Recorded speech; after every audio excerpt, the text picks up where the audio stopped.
Hello my friends and welcome to How to Kill the Surgeon in Othercide. I'm Icon and I'm going to guide you through this boss encounter, and I'm going to explain as much as I can to help you to tackle this guy once and for all, because he's quite a nasty fella, don't you think? And if you like this content, drop a subscription on the channel and you won't miss any other episodes. So let's get up to this guy. First up, we must break the tie that binds the child to suffering. the main thing about this guy is I think the best way to deal with him are ranged attackers.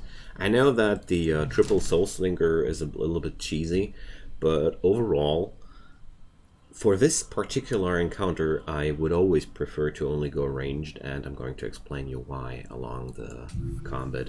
So, you don't need to take any other preparations, of course. It's pretty nice if you can upgrade your units with more damage, armor reduction, or initiative delay on the enemies. Things like memories like these help a lot, but it's absolutely easy to do even without any memory augments at all. So these daughters here are all level 4. I would strongly recommend you to only take at least level 2 daughters, because without the extra abilities the combat will get a lot harder, and well, who would try to tackle a boss with level 1 units anyways? So let's get going. So here goes the fight in general. I'm going to explain it first and then we're going to fight it. The surgeon over here is now in his phase 1. Phase 1 is when he's surrounded by his caretakers. Right now he's only able to move a little bit, and he's having a attack around him, like you see here in the right square and the bright squares here, and he can summon other caretakers, and he's going to change the phase as soon as his last caretaker dies. So far so good. Let's get over to the caretakers. Their only thing they can do is, of course, they have a base attack around themselves, but they're here to do the devotion. Grants 500 armor and 15 resistance to delays for 50 initiative units.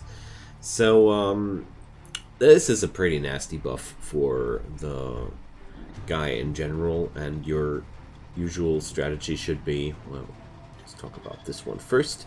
So, cultists focus on the surgeon unless an enemy is in range. That's also pretty important to know. To disturb these guys from buffing the boss, you can also get in that marked area here, and they will focus something else. But that's not the point. There are pretty much no ways to beat this guy while all 4 caretakers are alive, because that sums up to a 2k bonus of armor, which you will get every 50 initiative units. So the most common way to kill this guy is just to take care of the caretakers first, push him into phase 2 and kill him there. There's another way of killing him by only letting 1 caretaker live, which is a little bit of a safer way and quite easily achievable if you have enough armor shred, because if every Soulslinger on your squad shreds armor with every hit, it's no problem to rip away 500 armor in one action. Seriously, it's not. But that's not the point. We're going to play this fight the way it's thought to be fought, in my opinion, so we're going to take care of the caretakers first. So I know I talked a lot now before the action, but now let's get to the action. But I think with boss combats, it's very, very important to know how they work.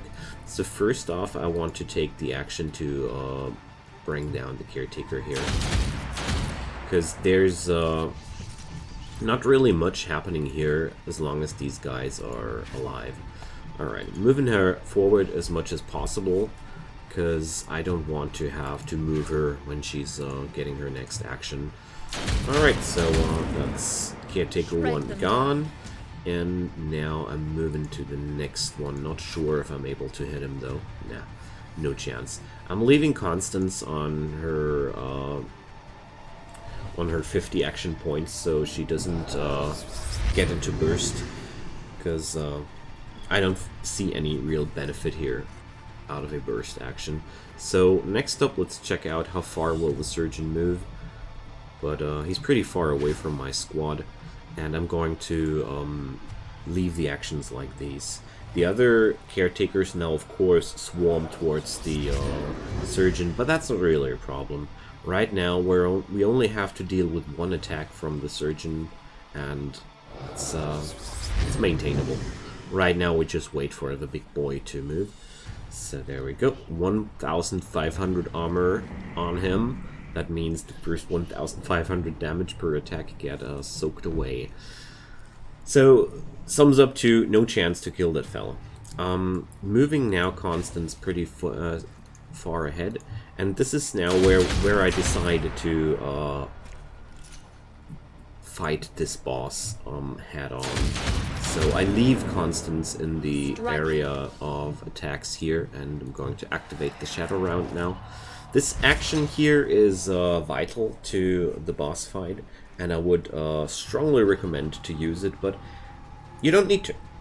You don't need to, but the other skill is, in my opinion, not really a alternative.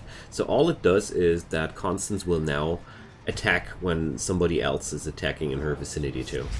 She's going to shoot at the same target if there's a line of sight, and it's roughly in a range, which is awesome. So now I'm going to show you why.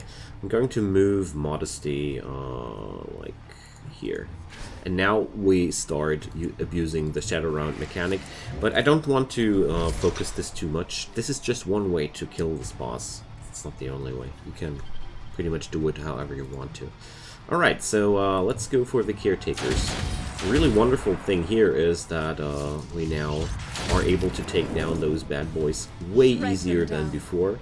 And going to move Modesty now like here. And activate the intercepting round too. This will counter the next attack on a daughter in her line of sight.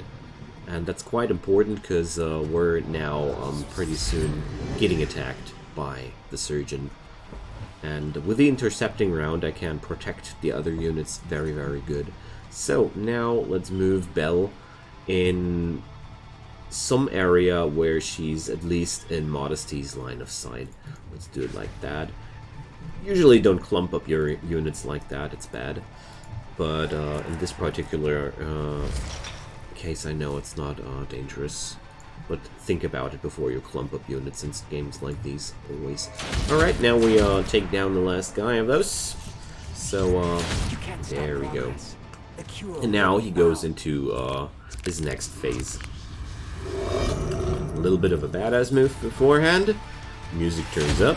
And now we go into the real boss fight.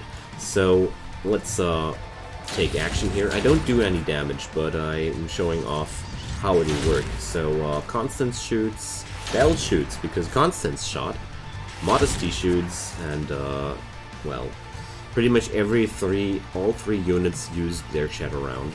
And I'm using the intercepting round now too. And I would strongly advise to bring at least 2 Soulslingers for this fight, because with 2 intercepting rounds active, it doesn't matter who's going to attack, his attack will always get intercepted.